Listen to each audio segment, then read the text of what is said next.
Allez, ce samedi 5 juillet, c'est le départ du Tour de France. Qui va gagner? Quel parcours vont-ils emprunter? Quels sont nos favoris? Bon, allez, on va voir tout ça aujourd'hui. C'est parti pour le GCN Show. Bon Louis, avant de commencer ce GCN Show, on a eu quand même une énorme nouvelle hier avec les championnats de France qui se sont déroulés aux Herbiers et la victoire de ta compagne Marie Lenette. Wouhou, félicitations! Merci, on n'a plus trop de larmes et d'émotions. On a tout mis sur la route samedi et dimanche et bon, on va continuer. Et quel moment de sport! Ouais, quel moment de sport. C'était déjà un excellent événement, un magnifique événement. C'était une vraie fête du vélo aux Herbiers, j'y étais bien sûr. Et alors ça a commencé par les contre-la-montre. On va faire monter la sauce un peu petit à petit. Contre-la-montre féminin, ce qui a été la première épreuve. Oui, alors Cédrine Kerbol a dominé cette épreuve de la tête et des épaules. 30 secondes au premier intermédiaire. Voilà. C'était réglé. Devant une brillante Juliette Labou qui termine deuxième et troisième Marion Bora. Ça fait très plaisir parce que Marion, je l'ai connue comme ça. On était dans le même club chez Tout Petit, donc ça aussi ça faisait déjà plaisir. Ça commençait bien. Donc pendant que tu étais au Eurobike, tu vivais un peu au rythme du championnat de France déjà. Ouais, moi j'y vais surtout au rythme de l'Eurobike. D'ailleurs, n'hésitez pas à aller voir les vidéos parce qu'on s'est donné avec Yo pour les faire. Et du coup, j'ai pas trop suivi la course, mais j'ai regardé les résultats avec quand même les intermédiaires. Et j'ai regardé également le contre-la-montre masculin parce que ça, je savais que ça allait être une belle bagarre et ça ne m'a pas déçu. Très belle bagarre hein, d'ailleurs, avec un Paul Sexas 3e à 18 ans. Incroyable. Voilà, ce que réalise Paul Sexas à son âge, c'est déjà à n'importe quel âge ce serait incroyable, mais alors à 18 ans en étant néo-pro, c'est absolument incroyable. Et alors pour le titre, on a de nouveau eu un duel entre Bruno Armirail et Kevin Vauquelin. Fantastique. Voilà, fantastique duel. Et à noter, la victoire de Bruno Armirail qui conserve son titre et ça lui fait 3 titres de champion de France du contre-la-montre, donc ça c'est beau. Et j'aime beaucoup l'attitude de Kevin Vauquelin qui a fait preuve d'une grande maturité parce qu'en fait il est tombé au bout de 6-7 km. Oui, parce qu'on a vu son cuissard abîmé, mais on n'a pas vu l'image où il est tombé. Alors on n'a pas l'image, mais on a vu son genou et puis du coup je l'ai vu de près et il est bien abîmé, c'était pas du chiquet. Et voilà, il a su continuer la course, aller chercher une très belle deuxième place. C'est quelque chose dont il n'aurait pas forcément été capable il y a quelques années, donc voilà, il fait preuve d'une belle maturité et donc chapeau à toi Kevin. Deuxième en ayant pris une chute à 50 km/h, ça veut dire tomber, ramasser le vélo, repartir. Ouais, rien que ça, pour finir deuxième, c'est quand même assez incroyable. On attend un prochain avec impatience, clairement. Ouais, on aura la belle entre les deux coureurs, donc ça promet déjà pour l'année prochaine. Mais avant ça, il y a quand même eu d'autres épreuves. Et oui, il y a eu l'épreuve sur route, la course en ligne. On va parler des hommes d'abord, on garde l'épreuve. Allez, regarde le meilleur pour la fin. Des femmes. Pour la suite, AG2R, Décathlon, la mondiale, incroyable. Ouais, tu nous as inventé une équipe, mais on a compris le principe. Magnifique victoire de Dorian Godon, ancien coéquipier d'ailleurs, qui a tout simplement montré qu'il était l'un des meilleurs coureurs au monde dans ce domaine-là, des sprints en côte, avec une maîtrise parfaite de la Décathlon, qui a gardé, et j'ai trouvé un sang-froid incroyable tout du long, parce qu'ils ont été bien piégés par la Groupama FDJ, qui a quand même su à un moment donné être à 8 contre 1, et c'était déjà Dorian dans ce groupe-là. Donc une belle tactique qui était prévue, on a eu des petites indiscrétions au départ avec Marie justement. Donc c'était prévu ce coup de Trafalgar. Vous étiez dans les petits papiers quoi. On était au bord de la route et ça aide d'avoir la championne de France avec soi parce que du coup les langues se délient très facilement. C'est ça. Et donc l'attaque de Paul Lapera pendant autant de kilomètres était déjà prévue. Ah non, c'était plutôt du côté de la FDJ, de la Groupama FDJ qu'on avait les indiscrétions avec le coup de Trafalgar à mi-course. Et non, justement, Décathlon, ils ont su, Lapera, ce qu'il a fait, il a fait un numéro incroyable physiquement. Et ce sacrifice, alors qu'il est tenant du titre, pour permettre à ses coéquipiers de ne pas travailler et d'épuiser une à une les cartes de la Groupama FDJ, c'est magnifique. Un grand coup de chapeau à Paul Lapera, qui a su, ça c'est un vainqueur sortant avec un panache incroyable. Et donc la victoire de Dorian Godon devant Romain Grégoire, ils étaient côte à côte et puis finalement c'est Dorian qui a gagné. Et la troisième place de Kevin Vauquelin, remuant, qui décidément court après ce titre. Mais je pense que quand ça va se débloquer, par contre on l'arrêtera plus. Kevin Vauquelin, c'est quand même un coureur français incroyable. Hein. Il est placé tout le temps, il sort du Tour de Suisse où il était quand même épuisé à l'arrivée. Là, il fait 2 podiums sur le championnat de France. L'avenir français hein, en ce moment, avec Paul Sexas, bien sûr, parce que Paul Sexas a encore fait une course en ligne incroyable aussi. Donc, oui, il était dans le tout final, c'est lui qui roule dans les 500 derniers mètres avant de lancer Nico Prodhomme. Et donc dans Godon, Kevin Vauquelin, il a que 24 ans, hein, donc ça promet. Ça promet. Mais ça promet dès juillet, il a gagné une étape du Tour l'an passé, le Tour arrive, ma foi c'est tout ce qu'on lui souhaite pour lui et pour sa formation qui a bien besoin de visibilité. Bon, on a bien tourné autour du pot là. Bon, avant de parler du Tour de France, on va parler de l'épreuve de la course en ligne féminine remportée par la Groupama, l'équipe FDJ. Par la FDJ United Suez. Ah oui. pas Groupama. C'est deux groupes sportifs différents. Je sais. Raconte-nous la course. Oh là là, c'était beau. Essaye de pas pleurer, s'il te plaît. Non, il n'y a plus de larmes, comme dirait Marie. Et alors, elle a attaqué au bout d'un tour. Oui. Donc là, j'étais pas serein, je te cache pas. Et elles sont parties à 3. Elles ont ensuite joué un petit peu au chat et à la souris avec le peloton. Elles ont ensuite été rejointes par d'autres courses, notamment sous l'impulsion de l'équipe Winspace. À noter une magnifique course de l'équipe continentale dirigée par Damien Pomeroy. Et donc là, c'est un groupe de 6, si je ne m'abuse, qui a tenu tête au peloton, tout simplement, malgré les gros coups de vis de Cédric Carbol, Aude Biani, Clara Copponi à l'arrière. Et ensuite, dans le final, donc c'est Julie Bégaud qui a lancé les hostilités à un tour de l'arrivée. Marie l'a rejointe. Ensuite, Léa Curini a fait un jump magnifique un petit peu plus tard, avant d'attaquer. Dès qu'elle est rentrée, ce qui a forcé Julie Bégaud forcément à boucher le trou et ensuite à se faire contrer par Marie. C'était du tableau noir de la FDJ Suez et surtout des jambes de feu de Marie, de Léa, de Julie Bégaud. Il faut souligner qu'elle n'a que 20 ans et qu'elle a fait une course magnifique elle aussi. Et puis Marie qui fait les 10 derniers kilomètres toute seule et qui creuse bien l'écart pour s'imposer en solitaire au sommet du monde des Alouettes. Bon, est-ce qu'on veut savoir, nous, chez GC1 Français, est-ce que le matin même, quand vous preniez votre petit déjeuner, elle te l'a dit? Alors j'étais pas là parce que quand même elle bosse. Oui, parce que l'équipe reste, reste quand même soudée dans le même hôtel avec les petits déjeuners pour créer justement ensemble cette atmosphère, cette ambiance et bien puis sûr. Être prêt le bon, jour est-ce qu'elle t'a envoyé un message? Je la sens, je vais gagner aujourd'hui. Écoute, ça qu'on veut savoir. Elle était prête, fin prête, très affûtée et très déterminée. Et malgré tout, l'idée c'était que le maillot soit dans l'équipe en premier. Et après, elle a su prendre ses responsabilités. Mais ce qui est sûr, c'est qu'elle était prête. C'était un mélange de détermination et de surprise, de dire en fait ça marchait. Et donc c'était assez beau à voir. J'ai petit poil. Oh là là, c'est beau. C'était beaucoup d'émotions partagées par tout le monde. Et en tout cas, une très belle journée et un très beau week-end de vélo. Bon, est-ce qu'on la retrouvera au Tour de France féminin? Aïe, la question à 100 francs. Et je vais te donner le numéro du manager de l'équipe. On n'a pas l'info encore. Non, ça c'était prévu. Elle est dans la présélection du Tour de France. Donc tout le monde n'y est pas. Il y a une ou deux joueuses de plus que le nombre de places. Elle fait partie de la présélection. Forcément, ça joue en sa faveur parce que le titre, certes, mais aussi la forme qu'elle a montrée. Mais la décision sera connue dans les prochaines semaines. Bon, j'ai hâte de savoir. Bon, allez, partons maintenant directement sur cette preview du Tour de France. Tour de France, qu'est-ce qu'il va falloir regarder cette année, Louis? Au niveau des étapes, qu'est-ce qu'on a? Eh bien, un Tour de France très intéressant. Alors, à noter que c'est la première fois depuis longtemps, je crois que tu as l'info, que c'est un Tour de France 100% français qui ne sortira pas des frontières. Depuis 2020, en fait, avec la période Covid, là, donc ça faisait 5 ans que le Tour de France n'était pas resté à 100% en France. Et c'est vrai que c'est une volonté. C'est une demande du public de temps en temps qui est tendance un peu à être. Le public qui a tendance peut-être à être un peu chauvin, à vouloir être que en France. Mais bon, c'est bien de varier les plaisirs. Et là, 100% français avec pas moins de 34 départements visités sur les 21 étapes, ce qui est plutôt pas mal quand même. Ouais, ça va brasser pas mal de monde. Un grand départ à Lille, très attendu. On y sera avec GCN pour évidemment faire des vidéos de derrière les fagots. Et ça va être, là aussi, ça va être une belle fête de vélo parce qu'on connaît la ferveur des gens du Nord. Et c'est un peu bizarre dit comme ça. Mais non. Mais on connaît la ferveur autour du cyclisme et la ferveur tout court vers Lille. Donc ça va être un beau moment. Il y aura aussi des Belges, etc. Donc ça va être cool.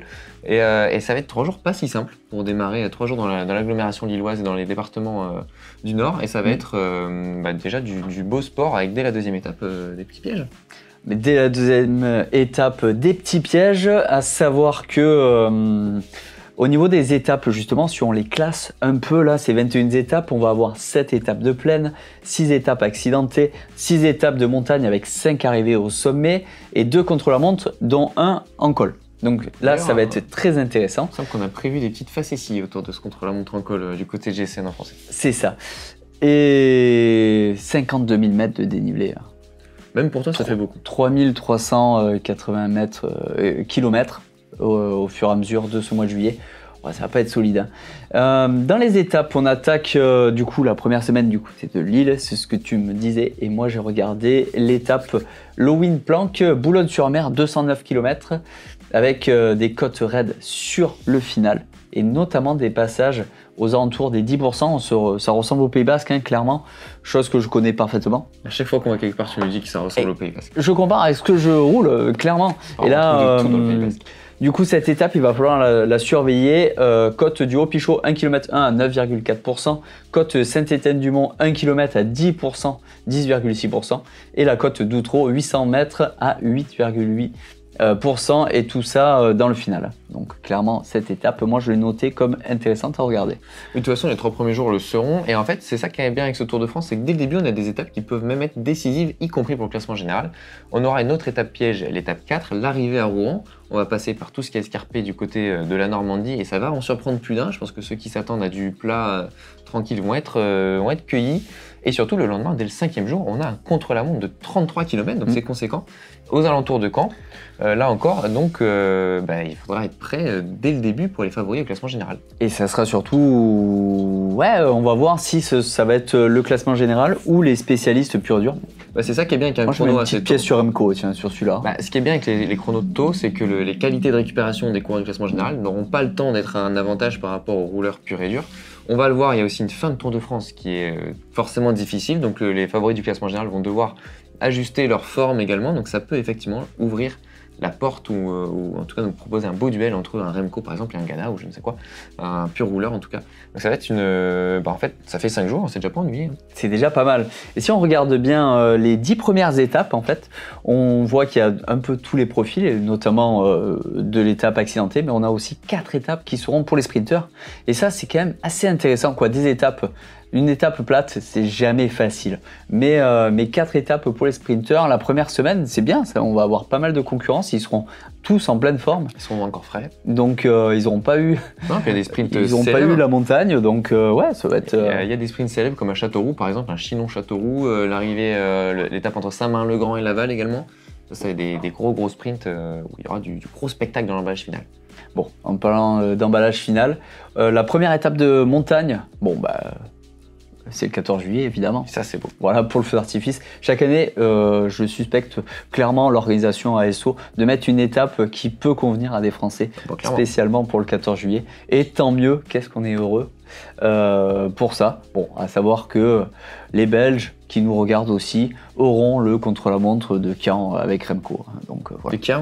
De Caen. Tout le monde sera d'accord. Mais c'est vrai que cette étape 10, du coup... avec Eneza, le Mont d'Or en Puy de Sancy, 165 km, 4450 mètres de dénivelé. On est chez Romain Bardet. Ça va être 8 cols classés au Grand Prix de la montagne. Pour moi, c'est une étape. Alors, c'est la première, mais ça peut être une parfaite étape pour une échappée de très costaud. Le genre d'étape parfaite pour Richard Virenque pour aller chercher le maillot au bois, par exemple. Donc, ce jour-là, le 14 juillet, en plus c'est férié, aucune excuse. D'aller devant la télé du matin au soir ou au bord des routes, c'est encore mieux. Mais il y aura du gros spectacle entre les fuyards qui vont vouloir un premier succès, parce que ça fait quand même 10 jours que ça va être un peu tendu, et les favoris du classement général qui vont vouloir s'expliquer en montagne. Sachant que le lendemain, ça sera le premier jour de repos, et que le surlendemain, ça sera une étape complètement plate. Donc à Toulouse, ils peuvent clairement se saigner et tout donner là-dedans. Et ensuite, on va dans les Pyrénées, Louis. On va dans les Pyrénées, et c'est chez toi, mais on va avoir une belle arrivée au sommet à Hautacam. Oui. Ensuite, le CLM de Péragude, donc là c'est l'ascension Loudanvielle-Péragude. Très intéressant. Très intéressant d'ailleurs. En offre, aurions-nous pas une petite vidéo? Oui, on va peut-être faire une petite vidéo justement sur ce contre-la-montre, mais on ne pourra pas finir sur l'altiport, on n'a pas le droit. Ah mince. Et ouais. C'est pas grave, ça va être des images exceptionnelles. Et puis l'étape pour Luchon Super Bannière, arrivée au sommet. Ça sera la plus dure de ce triptyque pyrénéen avec le Tourmalet, l'Aspin, le col de Perrosourte et la montée sur Super Bannière. Ouais, je suis fatigué. Non mais encore, t'as pas vu les Alpes, Louis? J'ai bien vu les Alpes, il y aura l'étape de Carcassonne à Montpellier, ça peut sentir soit le sprint, soit l'arrivée à Carcassonne, c'est souvent une arrivée pour un Cédric Vasseur ou une étape de transition pour les échappés, au long cours, même si ça se fait de moins en moins. Ensuite, on aura une étape incroyable avec l'arrivée au Mont Ventoux. Mais incroyable, je sais pas du tout. Et si, parce que c'est tout plat pendant 200 bornes. Ouais. Et après, bam, le Mont Ventoux. Moi, j'adore qu'il y ait le fait qu'il y ait le Mont Ventoux dans chaque Tour de France, mais là, une étape aussi plate, C'est souvent le cas avec le Ventoux. Avec, c'est compliqué de faire très escarpé parce que c'est quand même posé au milieu. Mais je crois que c'est en 2018, l'étape avec ce fameux Wout van Aert, il y avait 2 Ventous. Là, c'était intéressant. C'est vrai que le Ventoux est quand même isolé, mais là, le fait d'avoir, pour moi, une étape plate, j'ai peur de m'ennuyer sur les. Il faudra mettre le réveil à Bédouin. Les premiers kilomètres, quoi. Faut mettre le réveil à Bédouin. Encore qu'il y a du monde qui va vouloir aller dans l'échappée pour essayer d'aller de prendre 10 minutes. Éventuellement, c'est ce qu'avait fait. Ça arrive assez souvent dans ce genre d'étape avec le Ventoux, justement. À tout moment, on a un des favoris qui finit par courir à pied à côté de son vélo, ou plutôt sans son vélo. C'est des choses qui arrivent au Mont Ventoux. C'est des choses qui arrivent. Donc, non, le Mont Ventoux, il y a toujours des choses qui se passent, c'est tellement difficile, tellement iconique que c'est un moment à regarder. Alors après, est-ce qu'il faut regarder les 3 heures avant? Ça, c'est pas sûr. C'est vrai. Mais le Ventoux réserve toujours de belles surprises. C'est ça. Dites-nous en commentaire si vous êtes plutôt pouce en l'air ou pouce en bas pour cette étape du Ventoux. Moi, ça m'intéresse de savoir. Mettez pas le pouce en bas sur la vidéo, sinon on va se faire sortir de YouTube. Ah oui. Ah ouais, non, c'est pas bien ça. Non. Allez, on continue et juste après, on attaquera la dernière semaine avec les Alpes. Et là, les Alpes, pour moi, il y a 2 étapes qui sont monstrueuses, qui sont les plus dures de ce Tour de France. Oui, clairement. Et puis, comme tu l'as dit tout à l'heure, on va pouvoir se saigner puisqu'on arrive à la fin du Tour de France. Enfin, surtout, nous, pas trop. Mais... On a l'étape Vif, Courchevel, Col de la Loze. Col de la Loze, c'est toujours un grand moment, ça aussi. 171 km, 5450 mètres de dénivelé positif, 3 cols hors catégorie. Ça commence à faire. Col de la Loze. On est clairement sur l'étape reine du Tour de France. Et ensuite, le lendemain, ça sera donc Albertville-La Plagne. Si je ne me trompe pas, c'est l'étape du Tour aussi. Et c'est 129 km pour 4550 mètres de dénivelé. Donc, il y a beaucoup de dénivelé pour très peu de kilomètres. Ouais. Est-ce qu'on ne serait pas sur l'étape reine du Tour de France? Parce qu'il y a le Cormet de Roseland, le col que tu préfères. Ouais, exactement. Voilà. Non, on est sur. Il n'y a pas de choisir entre les 2 étapes, c'est compliqué. Mais on fait col des Saisies, alors col du Pré et Cormet de Roseland. Donc on monte côté Albertville, évidemment, et puisqu'on part d'Albertville. Et ensuite la montée à La Plagne. Donc c'est très dense et c'est surtout incroyable. On passe en altitude, très haut en altitude, donc ça a toujours l'impact aussi. On est en fin de Tour de France. Ce sera tout simplement l'avant-dernière étape ou l'antépénultième étape du Tour de France. Donc c'est une journée où il faut être devant la télé du matin au soir, au bord des routes, encore une fois. Et qui promet des retournements de situation possibles. Sur ce genre d'étape, on peut perdre ou gagner sur quel côté on est énormément de temps. Donc avoir 2 minutes au départ de ce matin-là, ça ne garantit absolument pas de gagner le Tour de France. Bon, ça va être très intéressant. Et puis la dernière étape de ce Tour de France, le 26 juillet, directement à Paris, avec pas moins de 6 passages sur les champs et 3 passages sur la butte. La côte de la butte de Montmartre, qui va être une première pour ce Tour de France, qui avait été incroyable pendant les Jeux Olympiques. Donc là, ça va être intéressant, surtout si les écarts sont très serrés. On va voir si Remco réédite. Voilà. Et pourquoi pas, ce qui est dommage, j'avoue que je suis pas super fan de ce tracé. Je dois bien le dire. On va voir. Parce qu'en fait, on passe 3 fois, mais après, on va faire des tours des champs sans repasser à Montmartre. Donc, soit il fallait passer une fois pour la forme, soit il fallait assumer le parti pris, faire le parcours des Jeux jusqu'au bout, et éventuellement avec l'arrivée au champ, pour avoir potentiellement des rebondissements. Parce que là, on les met au début, et ensuite, on va faire que des tours de champ. Donc, en fait, ça va rien changer, si ce n'est que ça va compliquer la vie des coureurs. On fera quand même la fête dans la butte Montmartre, mais d'un point de vue purement sportif, pas sûr que ça change grand-chose à la fin de l'étape, en sachant que le sprint des Champs-Élysées est tellement mythique que je vois pas pourquoi on ne se contente pas de ça, parce que c'est quand même le plus beau sprint de l'année. Bon, on va voir ça. Au niveau des coureurs et des équipes, j'ai noté les favoris. Tadej Pogacar, équipe incroyable, forme incroyable, 22 jours de course, 9 victoires, dont 2 classements en général déjà depuis le début de l'année, victoire au Critérium du Dauphiné, je vois pas qui peut l'en empêcher, si ce n'est Jonas Vingegaard, avec une préparation prévu en objectif principal pour le Tour de France. Pas de zèle sur les classiques, pas de zèle sur les petites courses. Vraiment focus dans ce Tour de France. Pas de blessure en cette année. Un petit peu quand même, c'est pour ça qu'il a loupé certaines courses par étape. Laquelle Je ne me souviens plus, mais il s'est fait mal au début d'année quand même sur les courses par étapes. C'est pas parfait. Voilà. Le Dauphiné n'a pas dû trop le rassurer, parce que si on a cru en donner qu'il était au niveau sur le contre-la-montre, il a quand même reperdu du temps derrière. Après, on sait qu'il sera là. On sait qu'il sera là. Il sera dans tous les cas plus là que l'an dernier. En tout cas, au Dauphiné, déjà, il a pu faire le Dauphiné, ce qui n'a pas forcément été le cas l'an passé. Exactement. Et du coup, oui, il y a cette bagarre-là. Attention à Remco, qui, alors, pour le coup, au Dauphiné, s'est fait battre par un autre des potentiels outsiders. mais qui a montré, notamment le championnat de Belgique dernièrement, qu'il était quand même très très fort, qui va reprendre du temps dès le 5e jour. Donc attention à Remco qui continue de progresser et qui l'an passé avait été l'arbitre un petit peu de ce duel. Il faudra pas lui laisser. Tu penses qu'il est plus fort que l'an dernier? Je pense qu'il est plus fort que l'an dernier. Il est plus mature, toujours plus. Et il faudra pas lui laisser de marge de manœuvre, quoi. Un peu à l'image d'un Giro, où si on lui laisse comme Simon Yates un peu de champ et qu'on se regarde, clairement lui il enfoncera le clou. À voir.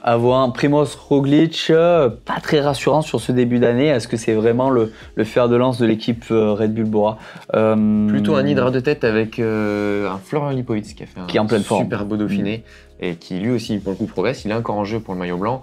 Et lui, il va peut-être pouvoir profiter de la pression qui est sur Primož pour prendre un petit peu de champ justement. Et par contre, c'est pareil, une fois qu'il a 2 minutes d'avance pour aller lui chercher derrière, c'est compliqué. Ouais, mais les étapes ça peut être la grosse cote. Ça peut être la grosse cote de ce Tour de France. Peut-être pas pour aller gagner, mais pour amener un maillot ou pour faire un très très beau top 5, c'est la grosse cote. On va surveiller. Côté français, on s'attend à quoi, Louis, toi qui les as vus justement de très près? Bon, même si tu n'as pas vu Julien Alaphilippe hier au championnat français, il n'y était pas. Non, mais il n'y était pas pour une très bonne raison. J'ai pu partager un bout de route avec son directeur sportif. Il n'y était pas tout simplement parce qu'au vu de sa forme actuelle, on a préféré vraiment privilégier la préparation au Tour de France. Et pour qu'on fasse ça, alors que c'est qu'il y a un cours attaché à ce championnat, pour qu'il fasse ça, c'est qu'il est sûr de lui et qu'on va le voir briller en juillet, j'en suis convaincu. On va voir également un Kevin Vauquelin, c'est pas une surprise. On va voir un Lenny Martinez. Il va en mettre une, Lenny. Ouais, ça c'est évident. Ouais, c'est sûr. On va voir un Romain Grégoire, on va voir un champion de France qui, il y a des étapes qui peuvent très très bien lui convenir. Il va arriver sur une super dynamique avec beaucoup de fierté et de soutien du public. Et le maillot. Et le maillot, c'est ça. Et le maillot. Donc un Gondon qui sera également présent avec certaines étapes qui peuvent lui convenir. Paul Sexas? Pas prévu au Tour de France. Un peu jeune. Oui, j'ai vu. Un peu jeune, c'est une très bonne chose. Peut-être qu'il commencera la Vuelta et encore, c'est pas sûr. Mais il faut attendre un petit peu pour le voir. Mais quand on le verra, c'est sûr que ça fera des étincelles. Bon, écoute, ça me paraît assez intéressant. J'ai hâte d'être samedi, moi, pour le grand départ. Côté Planète Vélo, on a vu un vélo assez sympathique chez Canyon cette semaine dévoilé. Déjà, c'est l'Aérod Speed Edition. Pourquoi Speed? Ça va vraiment te plaire. Ça me plaît, ça. Parce que ils sont d'origine avec les extensions de guidon, donc ce guidon qui est en 3 parties, avec les extensions aéro, c'est-à-dire avec pas mal de flair, celui que tu utilises. En gros, c'est mon vélo avec des grosses roues. Exactement, ouais. Voilà. Disponible directement soit en SRAM Force, soit en SRAM Rival, avec soit des roues DT Suisse en 65, soit des roues Zip 404. Voilà, c'est des vélos assez spectaculaires, ça va être intéressant. Bien agressif, particulièrement adapté au triathlon format olympique, c'est-à-dire on a les prolongateurs, mais on garde un vélo très très fort dans les critériums. Voilà, ça peut être très envie. Ça peut être assez intéressant. On a vu aussi un autre vélo et qui est malheureusement ton avenir et peut-être l'avenir de beaucoup de personnes. Mais pas malheureusement, je suis ravi que ce soit mon avenir. L'Endurance On-Fly, c'est un vélo de route électrique sorti chez Canyon. Le vélo, peut-être, ça sera notre vélo futur. Ouais, j'ai pu l'essayer lors de l'Eurobike, justement. Et il est dans la vidéo des meilleurs vélos de l'Eurobike. J'ai pu rouler avec, c'est bluffant. Moins de 10 kg pour la version haut de gamme, sachant que les prix vont de 4 500 €, 4 499 à 9 999 pour un vélo de moins de 10 kg électrique avec une assistance qui équivaut à 200 watts. Ça peut être très intéressant, notamment pour les sorties de groupe, pour suivre les copains. Ouais, si vous voulez plus de détails, allez voir la vidéo sur l'Eurobike. Je donne un peu mon feeling après plusieurs tours de parking, il faut bien le dire quand même. Mais c'est très intéressant, ça vaut le coup d'œil, allez-y. Autre grosse nouveauté chez Canyon, c'est le lancement de l'année, et ça va beaucoup te plaire parce que je sais que tu aimes beaucoup la version actuelle, c'est le nouveau Canyon Grizzle. Et oui, tout nouveau Grizzle, j'ai regardé en détail, honnêtement, il y a tout ce que je voulais dans un nouveau vélo de gravel.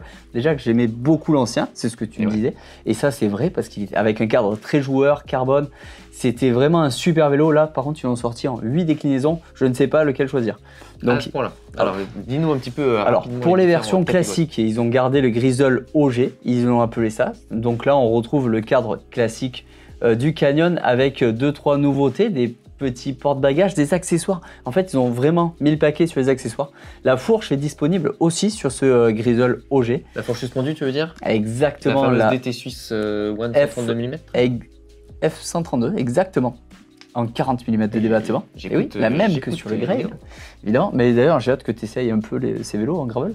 Moi aussi. Et nouvelle version aussi, la version Grizzle Escape. Et là, full option. Full option, ils ont développé... ils ont sorti un nouveau cintre complètement original et ils sont bons pour sortir des cintres vus nulle part ailleurs. Et là, du coup, ils ont clairement intégré les prolongateurs. On peut rajouter une sacoche à l'intérieur du guidon aussi. Ils ont même mis des bananes sur une photo de présentation. Mais bon, ce que je remarque aussi, c'est qu'ils ont sorti un modèle avec moyeu dynamo et éclairage intégré, des prolongateurs, un porte-bagages pour mettre sur la roue avant, l'option fourche aussi. Bon, c'est 8 déclinaisons complètes de 2399 € à 7999 €. Il y a de quoi ravir tout le monde. Ils ont regardé tes vidéos, ils ont vu le tuning que tu faisais sur tes vélos et ils se sont dit on va le commercialiser. C'est un peu ça l'idée quand même. C'est à peu près ça. Pas loin entre la dynamo et le prolongateur. Ils répondent à la demande clairement, donc j'ai hâte de les essayer et puis je te montrerai que la dynamo c'est pas mal quand même. Ah bah, j'écoute. Bah, écoute, si sur les 8 versions, on a une qui parvient jusqu'à moi avec la bonne taille, je serais ravi de t'accompagner dans tes nouvelles aventures avec l'un des vélos de la gamme des Canyon Grizzle. Je l'espère. Si on continue dans la planète vélo, on va noter avec tous les championnats nationaux la victoire d'un coureur, d'une équipe amateur de seconde division en Italie. Et c'est Filippo Conca avec comme directeur sportif le présentateur de GCN Italie, Giorgio Brambilla, qui remporte le titre au nez à la barbe de toutes les grandes équipes et c'est assez impressionnant. Ouais, c'est un coureur qui n'avait pas été conservé par sa formation Conti Pro l'an passé et qui rebondit de la meilleure des manières. Ils ont la classe à fond en plus. Ils ont une super équipe, ça s'appelle le SWAT Club. Vous pouvez aller voir sur Instagram, ils communiquent beaucoup. Et la belle histoire de Giorgio qui était avec moi à l'Eurobike et qui a fait comme moi, il a foncé au championnat national et sauf que il était dans la voiture, il était directeur sportif incroyable. Et ils ont coiffé les professionnels avec cette équipe amateur et chapeau à eux, bravo, grande Giorgio et grande Filippo. Giorgio m'avait dit, moi dans ma carrière je n'étais pas le meilleur sprinter mais j'étais toujours bien placé, j'arrivais à me faufiler de partout, visiblement les conseils ont été appliqués. Ah c'est un malin le Giorgio. C'est ça. Bon, dans tous les cas, mercredi, on se retrouve pour le GCN Ride sur Zwift. Et là, ça sera plus de 2 mètres de présentateurs qui s'occupera du GCN Ride. Et ça sera l'Irlandais Connor Dune. Est-ce que sur son avatar, il a une tête au-dessus de tout le monde? Non, bah, on voit pas la tête. On voit pas la tête. On voit pas la tête. Nul. Bon, ben voilà. On espère que ce GCN Show numéro... Ah, je me disais que tu nous avais pas donné le numéro, etc. Ah, c'est normal. 255. Mec. 255 vous a plu. On se retrouve au départ du Tour de France. Et Louis, on attend tes vidéos en direct du Tour de France cette semaine. Et quand est-ce qu'elles sortent les tiennes sur la Race Across France? Oh bah, il y avait 6 jours de course à filmer, il va falloir une petite semaine encore. Tu nous fais poireauter, Max. On attendra, on va regarder un peu les courses. On prendra l'apéro avec le Tour de France. Et puis après, on regardera la cime de la Bonnette, tu vois, avec ma petite larme. Wow, allez, à bientôt. Ciao.